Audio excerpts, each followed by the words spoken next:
Good evening. This is Eugene Chan on Straight Talk. Our guest this evening is the Secretary for Culture, Sports and Tourism, Mr. Kevin Yeung. This year marks his 30th year in the civil service, having worked in a number of bureaus and departments. He was the Secretary for Education under the last administration, and as he now heads a newly formed bureau, we have asked him to share with us how tourism can help revive Hong Kong. Welcome, Kevin. Thank you. Thank you, Eugene. Kevin, congratulations on your 30th year of serving Hong Kong in general, and what an exciting time it is for you to be in charge of tourism. We just had that Hello Hong Kong campaign rolled out last week. So how's the feedback so far? Well, so far we received very positive feedback, both from the trade, from people in Hong Kong, and also from people overseas and in the mainland. And I think the idea of having a very large-scale campaign is to give a big bang effect, both to our tourist source market as well as in Hong Kong as well. Because receiving tourists is not just asking tourists to come. We also have to make sure that their experience in Hong Kong are pleasant experience and special experience. And so every one of us in Hong Kong have a role to play. If we meet any tourists on the street, we have our roles to introduce what's happening in Hong Kong, and also to show them what are the beauty of Hong Kong. Right, Secretary, I mean, I watched your promotion video with some of the stars like Kelly Chan, Aaron Kwok, and even Sammy Chang. I mean, in those videos, what are the wow factor? I mean, you said a big bang effect. I mean, apart from us knowing them, they are our superstars. How would that big bang effect come from that video? I think the idea is actually the idea, because this is just one of the videos. We have prepared, actually the Hong Kong Tourism Board has prepared a number of videos with different people, maybe from the Chambers of Commerce, and also from some KOL, celebrities, and a lot of people. And also, we have been arranging some celebrities and KOL coming to Hong Kong to see for themselves what is being offered in Hong Kong, and so they can, through their own channel, send a message back to their home country and also to their people. So I think it's just last week we have a worldwide launch, and this have all the publicity we need both in Hong Kong and in overseas, and to tell everyone that Hong Kong is back. Right. And then it's up to them for them to come over to see. I think that's most important. Right, so it's very reassuring to know that there'll be more videos coming, more promotion. It's just the beginning last week, isn't it? It's just the beginning, and I must tell you that many videos will be shown overseas. It may not be shown in Hong Kong because our market is overseas and also in the mainland. And so when you see the promotion effort, a lot of these promotional efforts are actually done in our source market, tourist source market, rather than in Hong Kong. In Hong Kong, we just have to boost up the morality, and so that people in Hong Kong feel they are part of it. Yes. Sorry, I was going to interrupt you to ask you. There has been a lot of publicity. The Big Bang was the 500,000 free tickets could offer to overseas sort of for inbound travelers. But when you look at the 2019, we had like 55 million of visitors, and of course that has really tanked during the pandemic. And in 2022, it's come back to like 600,000 people. So what is this 500,000 tickets going to do? I mean, we have a big shortfall. How many people do you expect that is going to bring people come to Hong Kong? I think that the purchase of tickets serve two purposes. I think the airport authority has already mentioned that before. It purchased the ticket in 2000 and 2020 is at the time when the airlines are suffering great impact from the pandemic. All the business gone. And so the airport authority at that time decided to purchase a number of tickets for two purposes. One is to help the airlines through that particular difficult time, and the other is for the promotion that we are going to launch.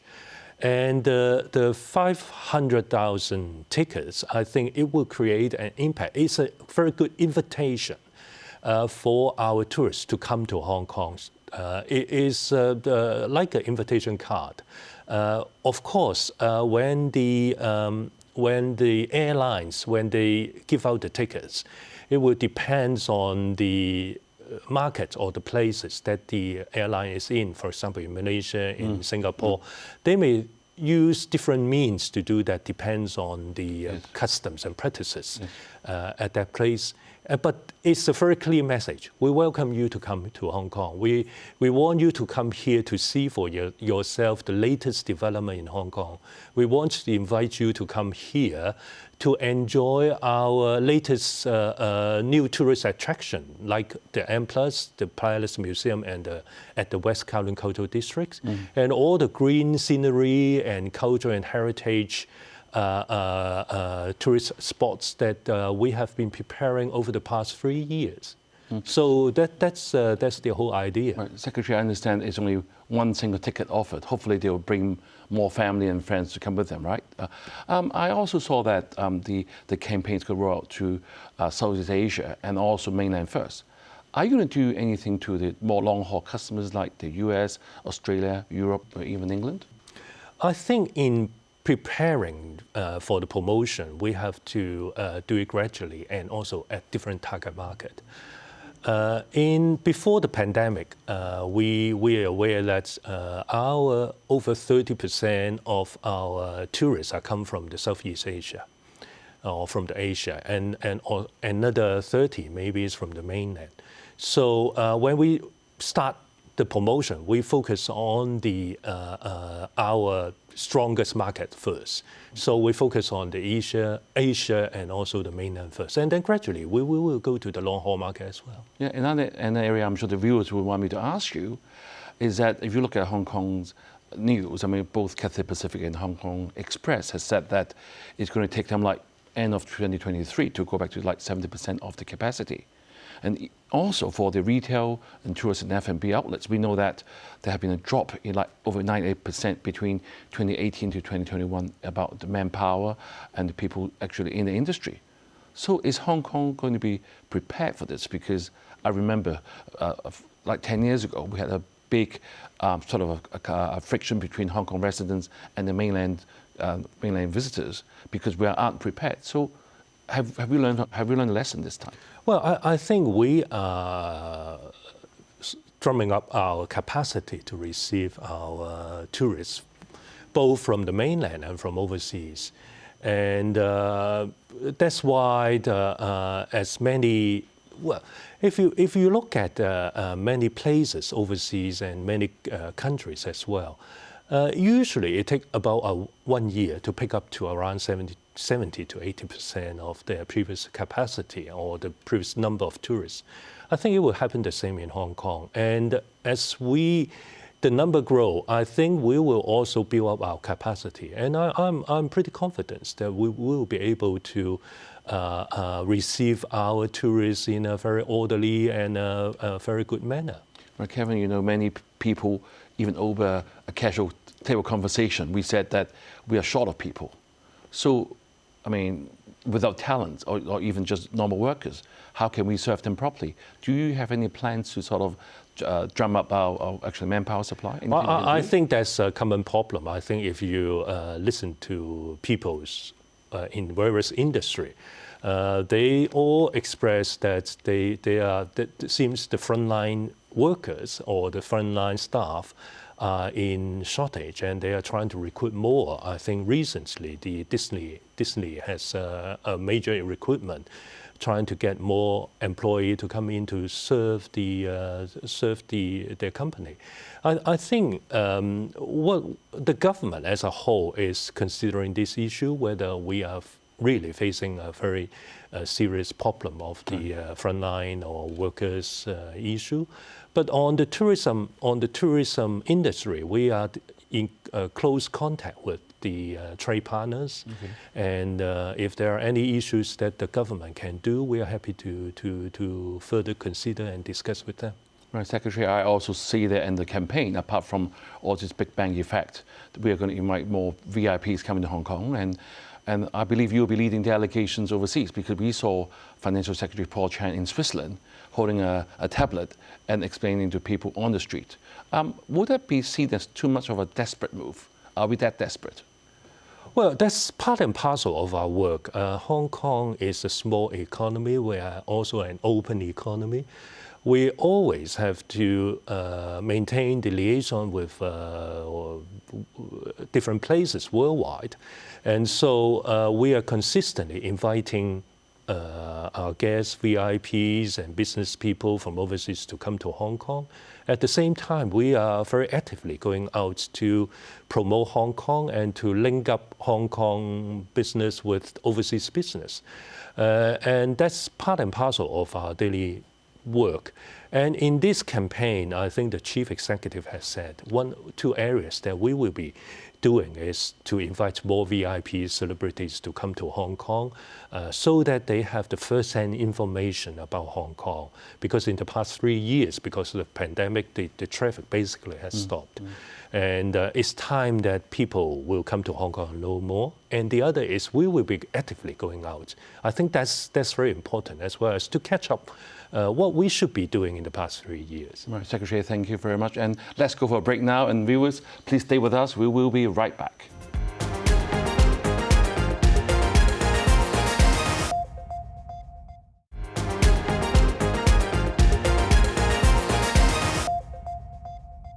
Welcome back.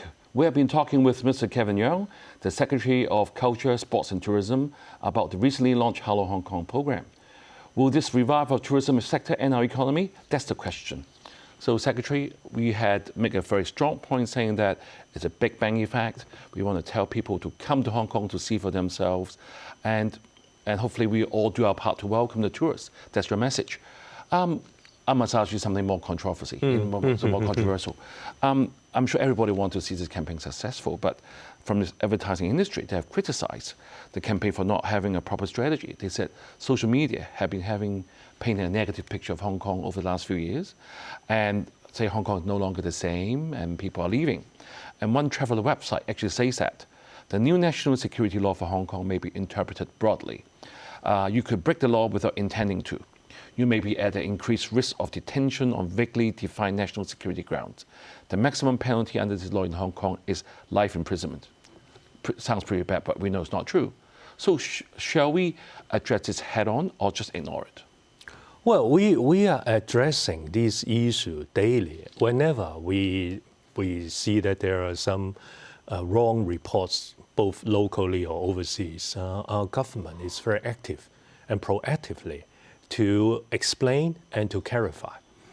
And I think some of the reports are, of course, well, I would not guess the intention, but I would say that some of the facts are basically wrong. That's why we have to take a very proactive role to go out to explain what's happening in Hong Kong.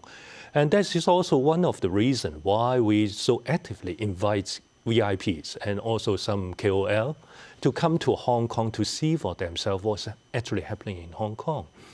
And I think when we say that Hong Kong has changed, well, I think every place is changing every day.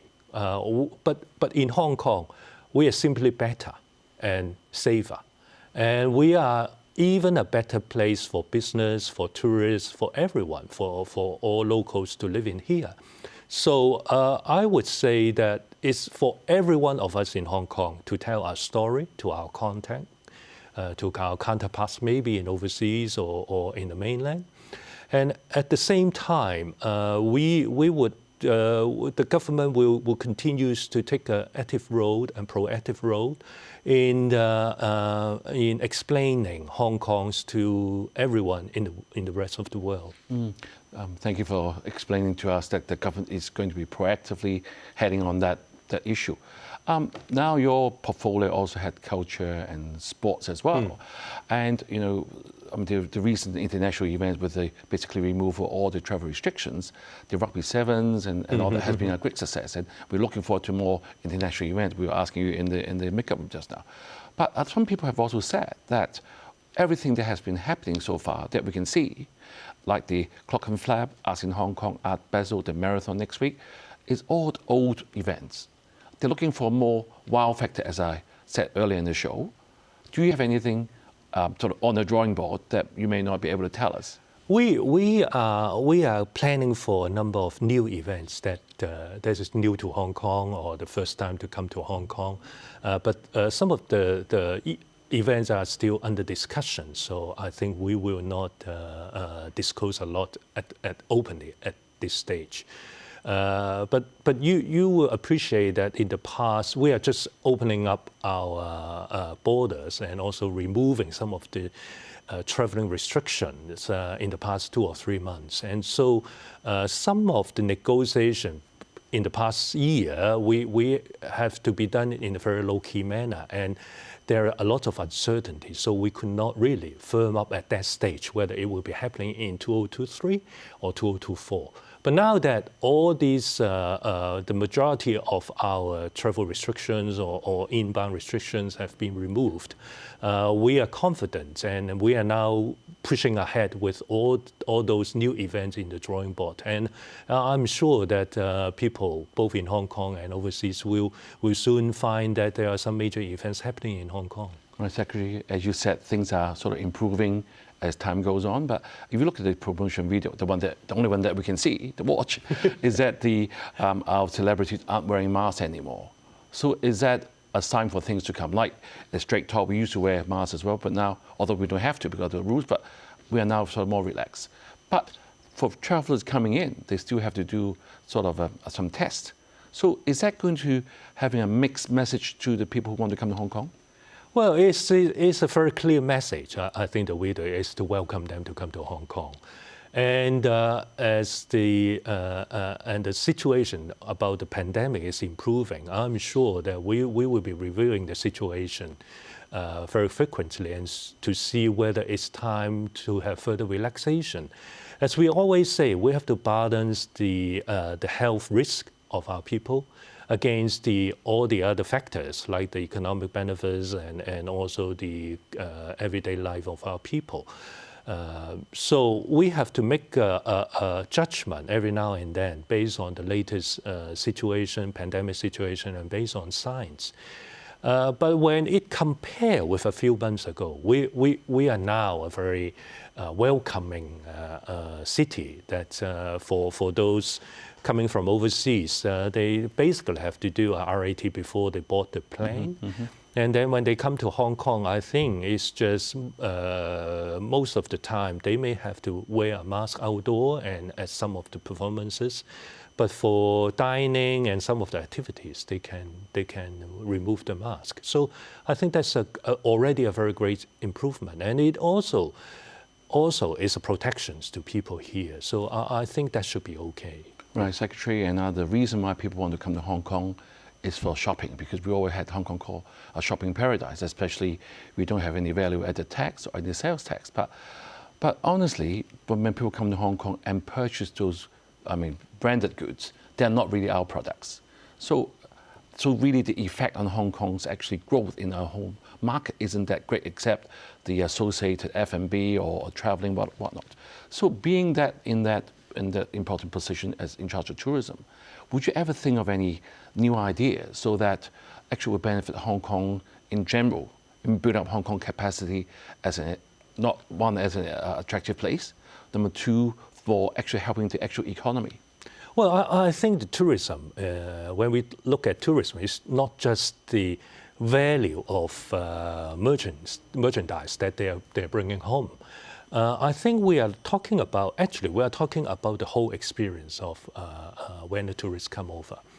Well, he or she will visit different places to enjoy the beautiful Victoria Harbour and beautiful scenery from the peak. They could consider going to some of the major cultural and sporting events. They can go to our new West Kowloon Cultural District with the new museums and the revamped or renovated Museum of Arts and all these good experiences. And in the past 3 years, we have been developing our green tour as well as the cultural and heritage tours. These are all small but important local economy that could bring economic benefits to the people around. at these places. And also, in addition to shopping, one of the very, very important businesses is the different cuisine that we have in Hong Kong. We have all the Eastern, Western cuisines, as well as all the traditional and new style Michelin star restaurants. All these are bringing in economic benefits to Hong Kong. Right. Yeah. Secretary, this cost of this Hello Hong Kong campaign is about Hong Kong $2 billion, a lot more than the relaunch Hong Kong campaign in 2020, which didn't end up to be a great success at all.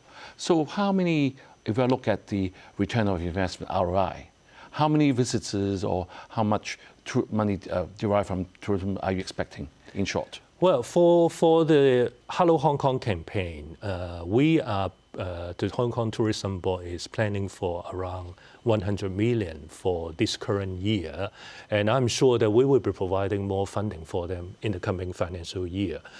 But when we look at the tourism, it's not just counting the return in a short period of time. We are looking at, for example, we are planning to send, as I just said, 100 million for the remaining few months. We are not expecting that many tourists coming in the next 3 or 4 months.